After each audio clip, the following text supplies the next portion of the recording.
Buenas noches a todos, chicos, ¿cómo están? Hoy vamos a terminar, espero rápido y nada más nos tocan ya pocos temas que son los micóticos y con eso ya terminaremos la parte de infecciones de piel y mucosa, ¿sí? Y ya para mañana jueves estaremos realizando les voy a explicar, me voy a tomar un poco de tiempo para darles algunas cuestiones del examen y de ahí ya iniciaremos con la siguiente unidad, ¿no? Van a ser enfermedades digestivas. Y bueno, ya el viernes tendremos el examen, ¿sí? Así es que, bueno, vamos bien, creo, ¿no? Hoy les digo, terminaremos temprano, una realidad. Espero tal vez menos de una hora. Vamos a presentar las diapositivas, ¿sí? ¿Cómo van? ¿Han estudiado o no han estudiado? Sí, doctor. Sí, doctor, ¿y usted? Eso espero. Disculpe, doctor, ¿me voy a aceptar en mi cuenta de la compu? Me voy a conectar en la compu. Perdóname, Diana, no te escuché. Ah, es que voy a entrar desde la compu, entonces si me puede aceptar. Ajá, sí.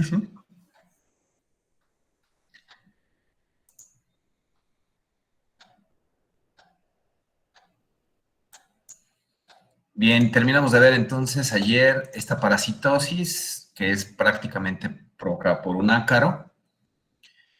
Había huevecillos, se eclosionaban, etcétera, ¿no? Y vimos los tratamientos con permetrina e ivermectina. Lociones y tratamientos orales pueden suceder, ¿sí?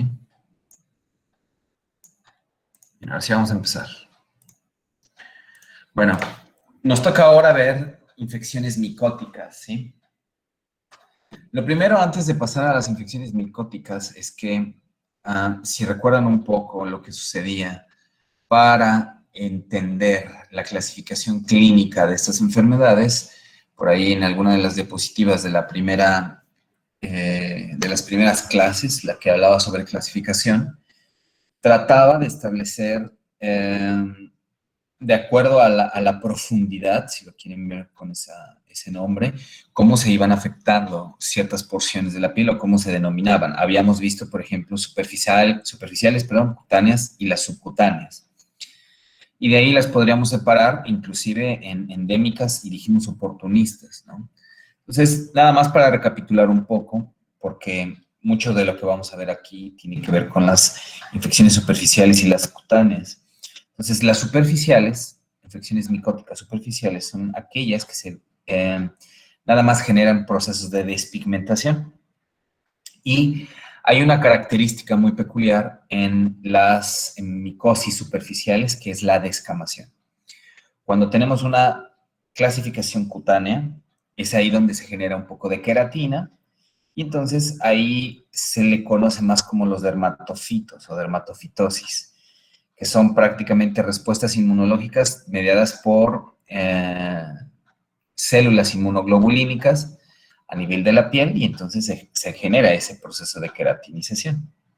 Y tenemos también las subcutáneas, esas subcutáneas, por supuesto, más profundas de la piel, y prácticamente pueden generarse por un proceso de entrada. Eso nada más como para recapitular. En una de estas afectaciones, las subcutáneas, se genera hiperplasia. ¿Bien? ¿Cuál es la diferencia entre la hipertrofia y la hiperplasia? Al hablar de hiperplasia, ¿de qué hablamos?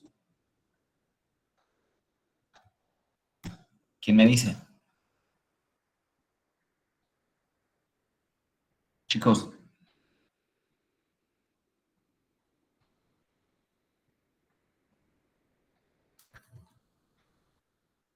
¿Qué es una hiperplasia?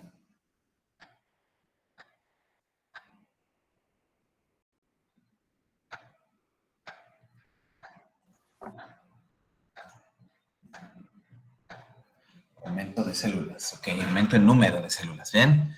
Entonces, bueno, vamos a ver entonces tiña corporal. Cuando hablamos de tiña corporal, hablamos de un microsporum, y esto prácticamente es un tricofitón. Este tipo de lesiones dermatológicas micóticas afecta principalmente a nivel de la cara y los brazos. Y estamos hablando de una manifestación que es dérmica, y en algunos conceptos se inicia de la forma más superficial posible, ¿sí? Entonces, lo que más está implicado en cuestión etiológica es el Trichophyton rubrum, y esta puede tener un origen extensivo. Al momento de que se va generando la lesión, puede ir extendiéndose, ¿sí? Ahora, hay algo muy característico en las lesiones provocadas en la tiña corporal. Las tiñas usualmente generan un halo, ¿sí? Entonces, el halo, que es más externo, es más eritematoso, y el centro es más pálido, ¿bien? Es una característica típica de las dermatitis micóticas. Entonces, todo este proceso, dijimos, genera una descamación. Entonces, el paciente, no únicamente por el rascado, si no se rasca, también va a generar descamación. Pero muy típico, las lesiones en diana con bordes eritematosos. Y por supuesto, la tiña corporal manifiesta muchísimo prurito. Esta no genera ningún tipo de dolor. Entonces, si se dan cuenta, acá hay otra tiña corporal. Esta tiña tiene bordes eritematosos más sobresalientes que el centro, y por supuesto el centro es más pálido, ¿bien? Entonces, se le conoce así como anillos de eritema, y si nosotros nos acercamos un poco a estas lesiones e incluso las manipulamos con nuestro dedo, con un guante y con el dedo, podrían desprenderse precisamente o se hacen más evidentes esas lesiones. Y cuando comienzan ya a administrarse medicamentos antimicóticos, empieza precisamente la resolución de aquella zona que tiene menor afectación y va siendo céntrica hacia el exterior, es decir, sanan desde adentro. Por eso estos bordes a nosotros nos sirven muchísimo. Y algo para el diagnóstico y el tratamiento. Cuando nosotros no tenemos la certeza de que se trate de una infección micótica, las infecciones micóticas se determinan muy bien con un examen de raspado y adición de hidróxido de potasio. ¿Cómo es esto? Vaya, con un raspado, tienen que hacerse un raspado ya sea con una aguja estéril o con una hoja de bisturí, raspado, no tiene que cortarse absolutamente nada. Es como si ustedes fueran a lijar algo. Se hace precisamente el rascado de la lesión y se lleva a un portaobjetos, y al portaobjetos se le adicionan gotas de hidróxido de potasio. ¿Cuál es el objetivo del hidróxido de potasio? Precisamente que elimine cualquier material celular. Si nosotros tenemos por ahí células epidérmicas, las va a eliminar, las va a neutralizar y van a ser invisibles para el microscopio. Lo que no puede eliminar son los hongos. Entonces, cuando nosotros hacemos este tipo de procedimiento con el hidróxido de potasio, hacemos el raspado, lo llevamos a la caja, al portaobjetos, y se le adiciona el hidróxido y esperamos unos 15 minutos aproximadamente. Eso se lleva al microscopio y ahí hace la evidencia de los micelios o de las hifas, dependiendo qué tipo de hongo se trate. Esto es lo más fácil y es utilizado sobre todo en dermatitis, es decir, extensiones o porciones anatómicas que tengan una afectación de características superficiales. Y para el tratamiento es muy bueno utilizar miconazol, clotrimazol, terbinafina, griseofulvina e itraconazol.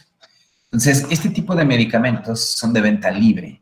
Vaya, ustedes pueden encontrarlos en cualquier farmacia y vaya, deben tener un precio extremadamente bajo. Viene algo muy importante. Para la gran mayoría de dermatitis provocadas por hongos, ¿sí?, el tratamiento se lleva a cabo, y esto es lo importante, por lo menos hasta 10 días posteriores a que la lesión ya haya sanado, es decir, que no sea evidente ninguno de estos tipos. No debe existir un cese o un paro o la detención del tratamiento cuando el paciente ya no tenga evidencia de la enfermedad, porque los tratamientos con estos antimicóticos son extremadamente rápidos. Una persona podría ver una mejoría muy notable en los primeros 3 días, y entonces muchos de ellos se confían.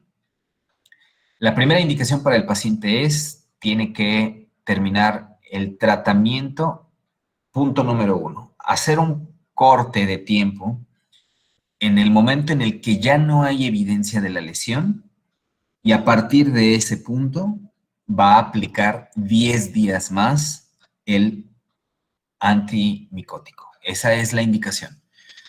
Si no hacen esto, existe una alta probabilidad de retroceso. ¿Bien? Entonces los pacientes, por supuesto, van a tener una aparición nuevamente con los factores que los predisponen. ¿Cuáles son los factores que los predisponen?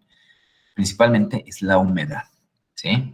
O sea, no es lo único, porque también puede existir una contaminación directa, pero en términos generales, las superficies más húmedas del cuerpo son las que tienen una asociación micótica. Y recuérdenlo, en algunos casos que no tienen mejoría y que pueden tener una extensión mayor, estamos hablando de personas con algún tipo de inmunocompromiso, ¿bien? Cuando este tipo de infecciones micóticas se extienden hacia los folículos pilosos, se le considera como pioderma. Es decir, generan un proceso inflamatorio significativo y, bueno, así se le conoce como pioderma. Hay personas que pueden tener una extensión muy grande de una tiña y no únicamente se utiliza un antimicótico, que son azoles. Miconazol, clotrimazol son los más utilizados, sino también pueden requerir tratamiento con corticosteroides. Entonces, únicamente los corticosteroides están indicados para aquellas personas que tengan una extensión mayor y que no logren controlar los síntomas por cualquier razón de una forma rápida. Entonces, sí hay que adicionarles. De hecho, existen ese tipo de antimicóticos con corticosteroide. Entonces, esa es tiña corporal. Segunda tiña. Esta tiña se llama tiña crural. ¿Bien? Todas tienen un nombre. Entonces, este tipo de afectación micótica surge en donde existen pliegues cutáneos que se mantienen por mucho tiempo húmedos. ¿Bien?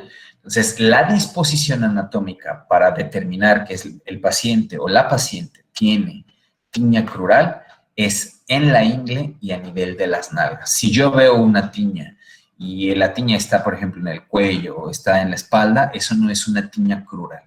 Tiña crural únicamente se le determina en estas superficies. Es decir, prácticamente muy cercano al nivel genital, ¿sí? En los pliegues inguinales y en las nalgas.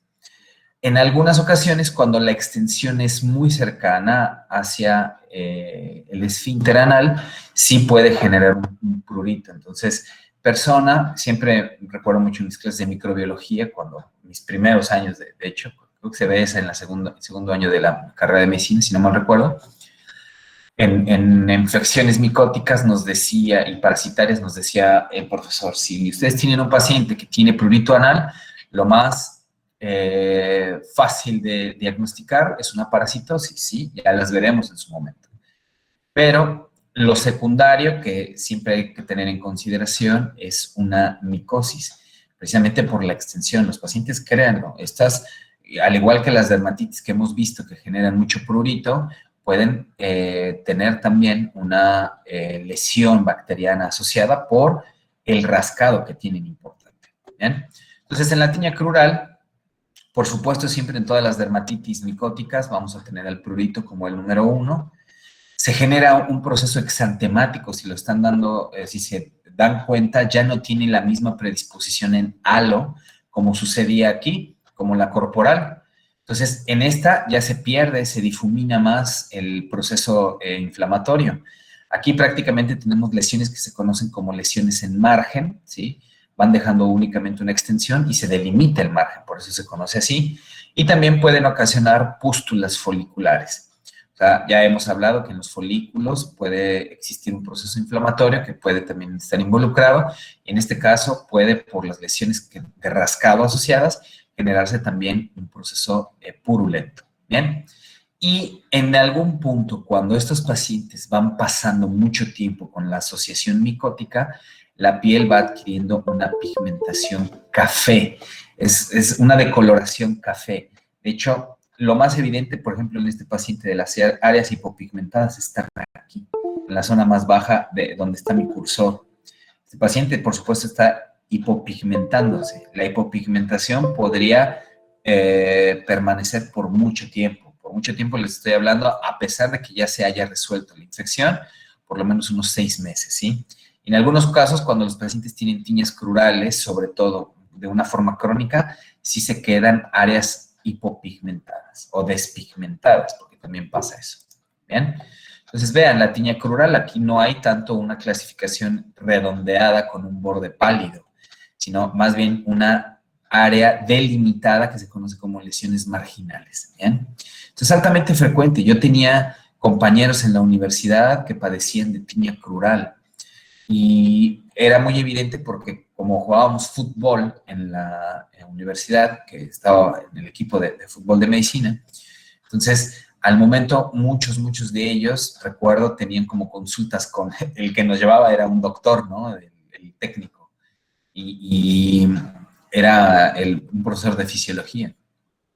Entonces siempre recuerdo que le preguntaban, oiga, doctor, no sé malo, mire lo que me salió aquí en las ingles. Era tan fácil de diagnosticar que, obvio, después ya los veíamos en los partidos utilizando o colocándose antes del juego el miconazol. Entonces, el miconazol se coloca por lo menos 2 veces al día, preferentemente cada 8 horas, es lo más ideal, previo aseo, es decir, esta zona tiene que estar limpia y tiene que estar siempre seca. Ahora, dentro de las recomendaciones para todos los pacientes hasta este punto, sea cual sea la tiña, tienen que permanecer lo más seco posible. ¿Bien? ¿Qué le pedirían a su paciente para que se mantenga seco? ¿Qué me cuentan de eso? ¿Qué le pedirían? ¿Qué le dirían? Utilizar ropa de algodón. Ok, esa es una. ¿Qué otra? Que estuviera en zonas climatizadas. Bien, para zonas como Carmen, eso sirve muchísimo, ¿eh? Digo, yo salgo por lo menos a la calle, empiezo a caminar y empiezo a sudar, pero como un tocino en realidad. Sudo muchísimo en Carmen, por ejemplo, ¿no? Y podría padecer tiñas, por supuesto, porque me permanecería mucho tiempo con una prenda húmeda, por el momento yo sudo mucho, sobre todo del tórax, y se nota inclusive en mi playera. Y si yo no tuviera las precauciones tal vez como de secarme o mantenerme todo el tiempo húmedo, por supuesto tendría. Entonces, si yo paso mucho tiempo en las áreas climatizadas, no sucedería eso, ¿no? ¿Qué otra cosa le dirían a su paciente que tiene que hacer para que se mantenga seco? ¿Qué otra cosa, chicos? Que no se bañe. No, eso en realidad no ayudaría. El hecho, vaya, el hecho de mantenerse húmedo implica mantenerse el tiempo muy prolongado de una forma húmeda. O sea, no implica el que se mojó y se secó. Eso es cuestión de higiene, ¿no? Pero no, eso no nos serviría en realidad. ¿Qué otra cosa? Que no haga ejercicio, si es una persona acostumbrada a hacer deporte. Ok, ya hablaremos un poco más adelante qué pasa con el ketoconazol, sobre todo en el tratamiento. Aquí sí se utiliza, sí, pero es más tópico el tratamiento, sobre todo en las tiñas. Cuando estamos hablando, y que lo veremos más adelante, de las tiñas versicolores, ahí utilizaremos ketoconazol, y ahí sí está prohibido realizar ejercicio, por lo menos más bien está indicado hacer ejercicio, ahorita les explicaré por qué. ¿Bien?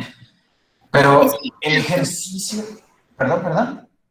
Lo que pasa es que a mi compañero Juan Villanueva el internet lo sacó de la reunión y está volviendo a ingresar, pero pide que lo vuelva a aceptar.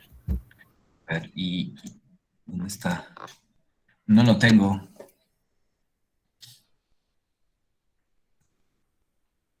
Bien, continuaré. Entonces, en los pacientes que tenemos sobre todo un gran proceso de humedad, lo más importante, vuelvo a repetirlo, que se mantengan secos. Y lo primerito, utilizar desodorantes, ¿sí? Existen sobre todo desodorantes y antitranspirantes. Un antitranspirante es aquel que tiene un efecto un poco más directo para evitar que suden mucho las personas. Esos no necesariamente son mejores, ¿sí? Porque a la larga, o para pacientes que tienen una piel más sensible, ese tipo de antitranspirantes podrían ocluir el folículo y podrían ocluir las glándulas. Entonces, un paciente podría generar proceso inflamatorio a nivel folicular. ¿bien? No es tan bueno. Para algunos pacientes les sirve muchísimo, ¿no? Y los desodorantes son muy buenos, nada más que no todos tienen un efecto para evitar la transpiración tan grande, ¿no? Esa sería la primera. Segunda, utilizar, por ejemplo, talcos. Existen talcos ahora, inclusive más deportivos, que se utilizan de forma corporal y eso permite que los pacientes se queden más tiempo secos. Esto es muy fácil de entenderlo, por ejemplo, cuando hay dermatitis de pañal y los pacientes se les implica el tratamiento con óxido de zinc, por ejemplo, y hay que utilizar talcos para que se mantenga mucho tiempo seco. ¿Bien? Esas son las primeras. La otra que mencionaron que es muy buena, utilizar prendas de algodón. Entre más sintética sea la tela, mucho mayor riesgo de permanecer más tiempo húmedo. ¿Bien? Entonces, esas son por lo menos las más básicas. ¿Qué más tenemos aquí? Tenemos aquí tiña en manos y pies. Ya tenemos la tiña corporal, la crural y en manos y pies. Entonces, esto es más que sencillo. Y esto es más conocido como el pie de atleta, sobre todo cuando se asocia a una tiña por pie. O en los pies, sí, más bien dicho, porque puede ser de forma bilateral. Puede ser desde forma unilateral como bilateral, ¿no? Y si ustedes, por ejemplo, revisan un poco las manifestaciones clínicas que puede causar una tiña, sobre todo en pies o en extremidades, inclusive las crurales, estaremos hablando de una gran causa de celulitis en pacientes. ¿Por qué? Porque, como les comentaba, genera pruritos, se rascan los pacientes, entonces viene el proceso inflamatorio a este nivel. ¿Qué pasa en específico con las tiñas en manos y pies? Tenemos de una forma aguda y de una forma crónica, porque también existen pacientes que van teniendo una cronicidad y que los puntos descamativos ya se vuelven hiperkeratosos, ¿sí? Y existe con individuos susceptibles, implica mucho el hecho de que se mantengan húmedos, en este caso también a nivel de los zapatos, porque eso sucede. También recuerden, mientras más sintético sea la prenda en cuestión de calzado, también va a mantener mucho más la humedad, ¿no?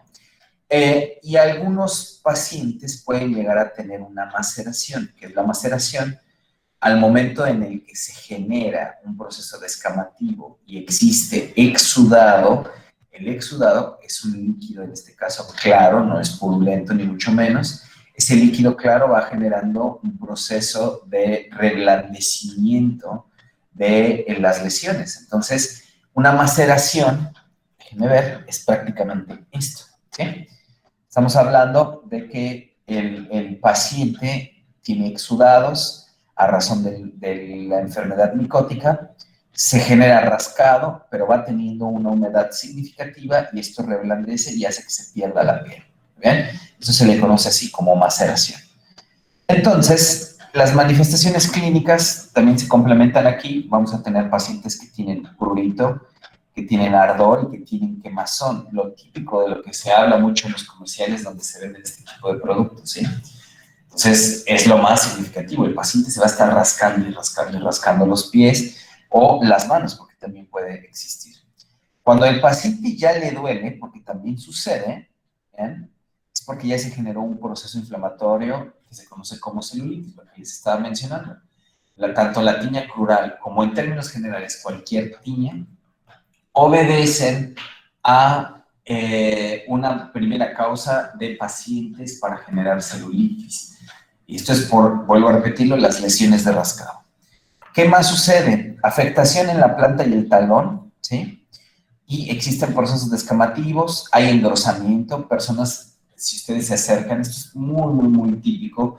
Yo vi un montón de micosis asociadas a la planta, plantares o tiñapedia, en pacientes en mi servicio social, fue tal vez el mayor. Y estos pacientes generan un proceso ya hiperkeratoso, muy endurecido y también se generan agrietamientos. Las grietas son muy evidentes, están de verdad muy marcadas. La piel es muy dura y de repente pasa como un surco, ¿sí? Ese surco está rompiendo la piel. Esto es precisamente por la activación de la enfermedad micótica. Un poco más específico con la tiñapedia, recuerden lo que estamos hablando, la imagen que se observa es una maceración, ¿no? Y cuando el paciente va teniendo el proceso pruriginoso, se van generando también pequeñas vesículas con una colección líquida clara. No es nada similar, por ejemplo, a lo que sucede con los virus herpes, en específico para el 3. Este es un líquido muy claro, puede ser ligeramente ceroso y se puede generar también un proceso de exfoliación de piel por la pérdida precisamente de las características fisiológicas que suceden alrededor de la célula. Algo muy característico de los pacientes que tienen una asociación de timia es la afectación ungueal. Más adelante estaremos viendo en específico la afectación con las uñas, que es la onicomicosis, ¿no? Entonces, aquí estamos viendo o observando un proceso en donde se genera localizado, puede ser también interdigital, y que el paciente mismo va a exacerbar la sintomatología con el rascado, se rasca y se va a lesionar más, ¿no? El diagnóstico, todos los que hemos visto, se pueden realizar hasta el punto tan sencillo de hacer una descamación de la lesión y posteriormente llevarlo al microscopio previamente con una tinción. No es tanto una tinción, es la adición del hidróxido de potasio. El tratamiento también tenemos los azoles, miconazol, ketoconazol, pero para más especificidad, cuando el paciente ya va teniendo un proceso de maceración, aquí tenemos subsacetato de aluminio, los imidazoles, que son los que les estaba mencionando, y la griseofulvina. Entonces, yo les puedo decir que es más fácil conseguir los imidazoles, ketoconazol y miconazol. Y vuelvo a repetirlo, en este caso también la misma indicación, vamos a darle tratamiento al paciente y posterior a que ya no exista una lesión característica, 10 días más, ¿sí? Si no se hace eso, va a existir una recidiva. Así de sencillo, ¿bien? Bien, entonces esto es la onicomicosis. También les puedo decir que es de lo más frecuente en las regiones rurales o en las consultas rurales.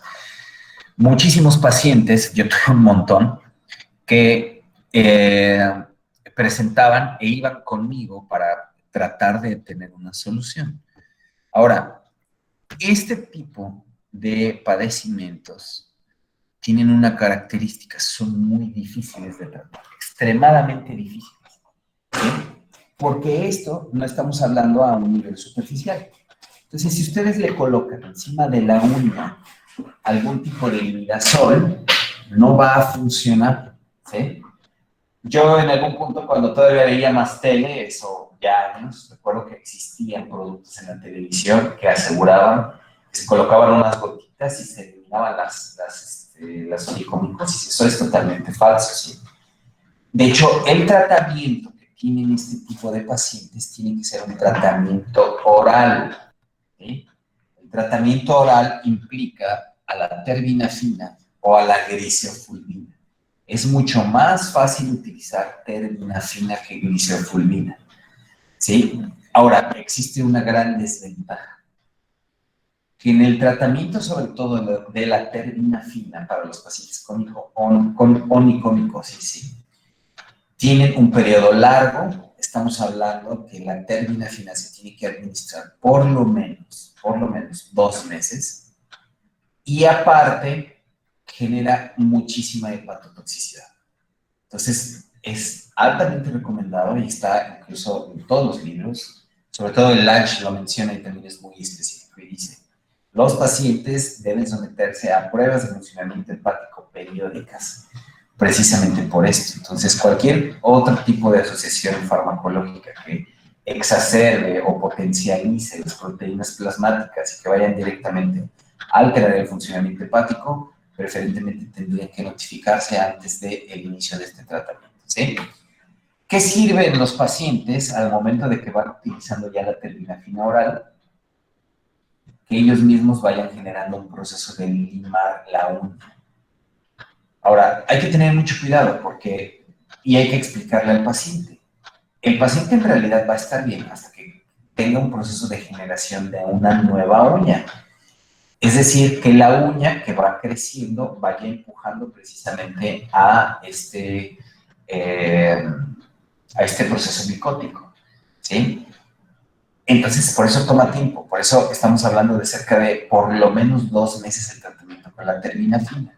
En muchos casos se tasa como un promedio hasta de 4 meses el tratamiento. ¿Sirve? Sí sirve el que se elimine, ¿sí? Porque eso generaría una mayor erradicación de aquellas esporas que podrían permanecer para generar nuevamente otra micosis, ¿sí? Entonces, siempre se tiene que asociar el tratamiento oral. La terminafina, afortunadamente, se toma en esa forma diaria, pero por un tiempo prolongado. Y entonces, el paciente no va a mejorar si nada más se echa por encima de la uña algún tipo de esos productos. De hecho, no sirve nada. La capa de queratina que tiene las uñas sirve para que no permitan el paso de alguno de los imidazoles aquí involucrados, ¿bien? Entonces, hay muchos pacientes, y también se los digo, a mí me llegaron muchos, yo no lo hacía, ¿sí? Y yo no lo hacía no porque no supiera, solo lo he hecho una sola vez, pedía que yo les quitara la uña, ¿sí? Entonces me llegaban y me decían, ya, doctor, por favor, es que esta uña está enferma desde hace mucho tiempo, ¿no? Entonces me pedían que les quitara la uña, y que les quitara la uña, y que les quitara la uña. Obvio, lo que quiere, recuerden, todos los pacientes es una resolución rápida de su padecimiento. Con la administración de este tipo de medicamentos no sucede así.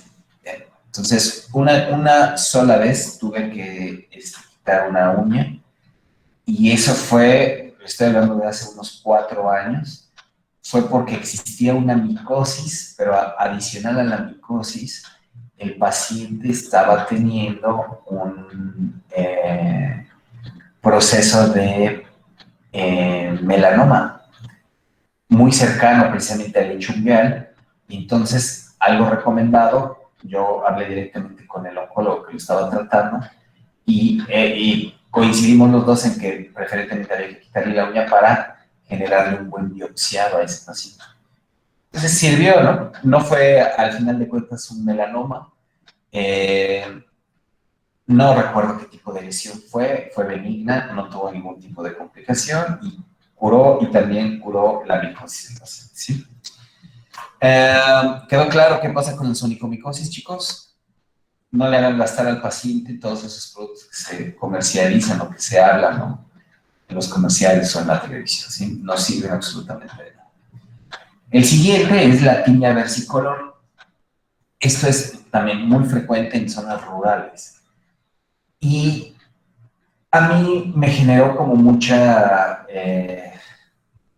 curiosidad, porque tenía muchísimos pacientes, sobre todo infantiles, que llegaban a la consulta y su mamá me los llevaba y me decía, doctor, no se malo, recétele unas vitaminas. Yo, ¿pero por qué necesita vitaminas? Me decía, es que, mire, tiene manchas, ¿no? Y sí, estaban manchados.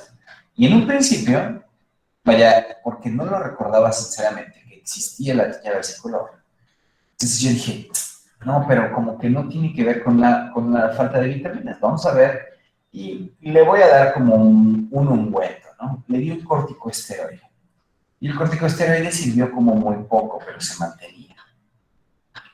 El chiste es que como no mejoraban ese tipo de pacientes, que fueron tal vez mis primeros 2, 3 pacientes con este padecimiento, regresaban, y al momento de que regresaban decía, quién sabe qué es, ¿no? Hasta que recordé, lo empecé nuevamente a leer, y me di cuenta que era una tiña versicolor. Entonces, esta tiña versicolor se manifiesta con la infección superficial a nivel de la piel, y está provocado por una especie de hongo que se conoce como malacesia. Malacesia furfuro es una de las más involucradas ahí, ¿sí? Y por supuesto forma una levadura. Ya debemos saber qué es una levadura, ya debemos saber qué son los micelios, etc. ¿Bien? Y da una disposición sobre todo en el tronco, puede ser por abajo del cuello, en tórax o en tórax anterior o tórax posterior. Son las localizaciones más frecuentes. Yo les puedo decir que vi mucho en tórax posterior y también a nivel facial, ¿sí? Y de ahí la clínica de los pacientes es que van a tener lesiones asintomáticas en la gran mayoría de los casos, ¿sí? Es decir, nada más se genera un poco de manchado o despigmentación, más bien dicho, pero no hay asociación de prurito, no hay asociación absolutamente de nada. Y en algunos casos, que sí puede ser un poco más extenso y también más relacionado con edades infantiles, podemos tener presencia de prurito ocasional. Bien, y cuando nosotros llevamos esto a un poco más de acercamiento microscópico o la vemos a más detalle, se les determinan como máculas aterciopeladas por la característica de rugosidad que tienen. Y eso habla de que existe entonces un hongo. Bien. El diagnóstico para las tiñas versicolores se hace con hidróxido de potasio también. No es lo más específico para este tipo de casos, pero cuando llevamos al estudio histopatológico de esta lesión, y ahora sí la teñimos, más bien la fijamos, la teñimos y la llevamos al microscopio, entonces surge una predisposición que se conoce como esporas en espagueti y en albóndigas. Ahorita me regreso a esta diapositiva, que es precisamente esto, ¿sí? Hace precisamente referencia a lo que les comentaba, a como si fuera espagueti y albóndigas. Esto nos habla de que existe entonces una tiña, y esa tiña se conoce como tiña versicolor. ¿Bien? El tratamiento, se utilizan lociones de sulfuro de selenio, se puede utilizar el ketoconazol shampoo y ketoconazol oral. Lo más recomendado, sobre todo para las tiñas versicolor, es utilizar el ketoconazol oral. Y viene algo muy importante. Al momento de que se administra, ahora lo que les comentaba hace rato, está totalmente prohibido que los pacientes hagan ejercicio en las siguientes, por lo menos, 4 a 6 horas. Porque, miento, yo me confundo siempre. El paciente más bien, preferentemente, tiene que hacer ejercicio. Y tiene que hacer ejercicio precisamente porque se transpira el ketoconazol.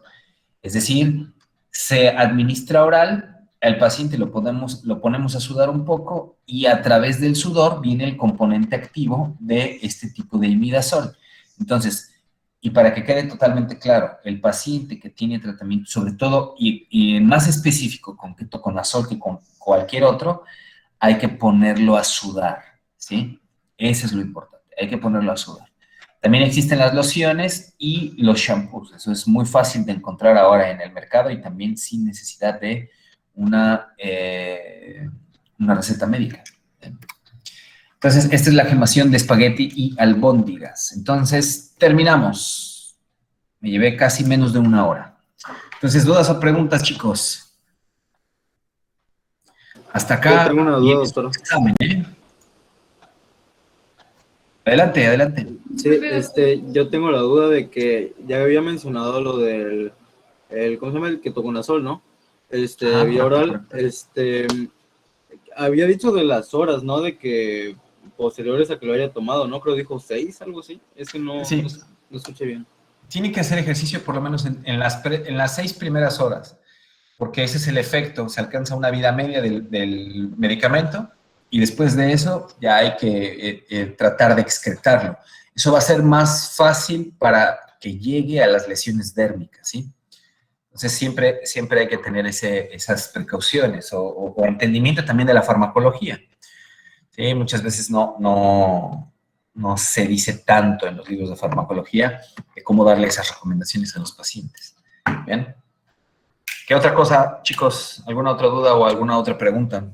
Disculpe, doctor, en la tiña corporal, es que yo he escuchado mucho que dicen que mi abuelita decía que cuando a mi hermanita le salía como una ronchita en la pierna, decía que era un empeine.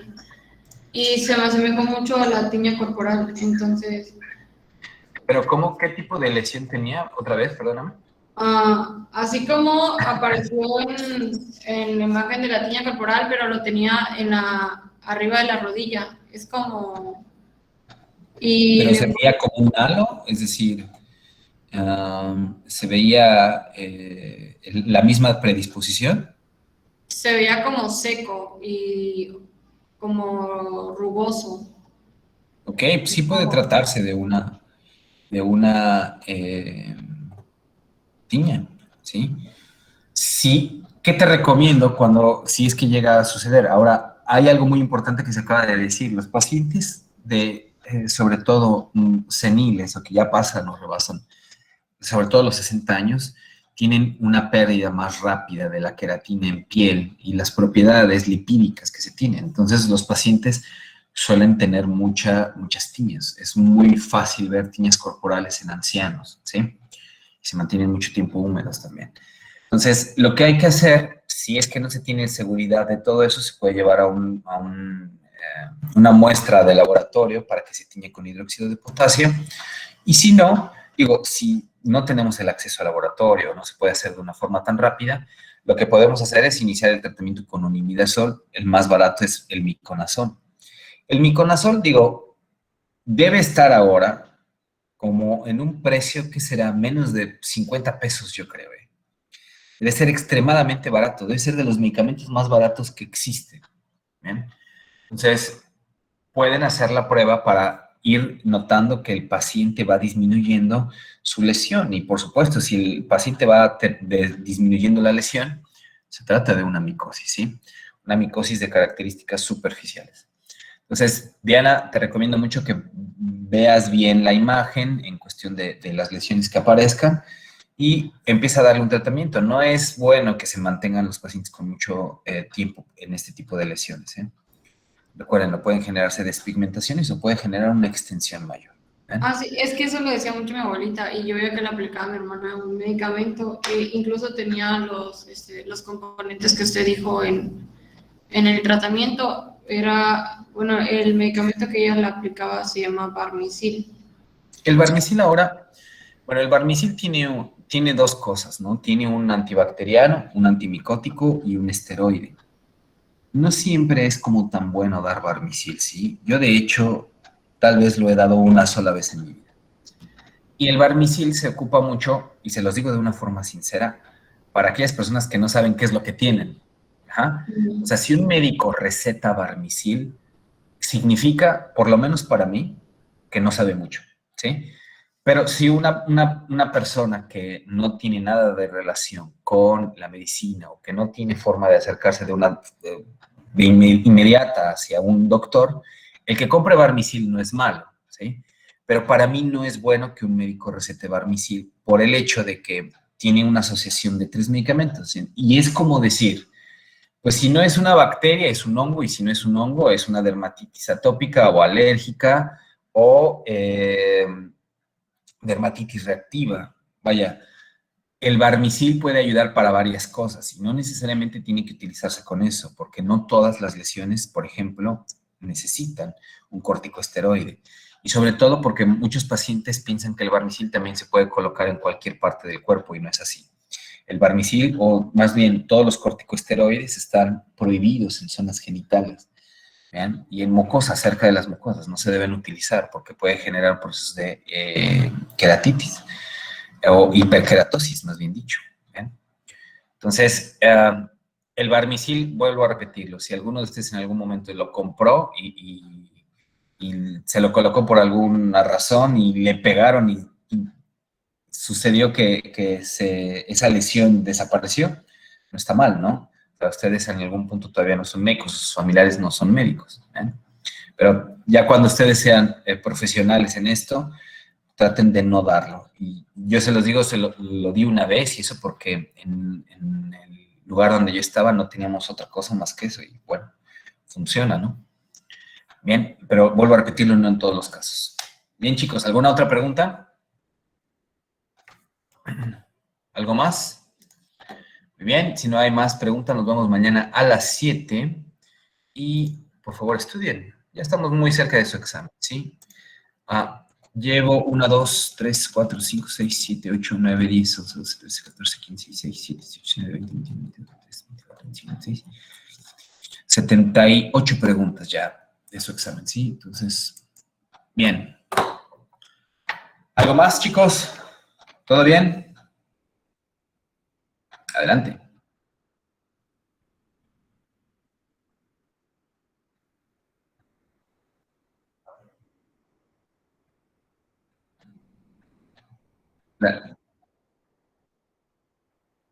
¿Que la pitiriasis? ¿Cómo? A ver, ¿cómo diferenciaríamos una tiña de qué?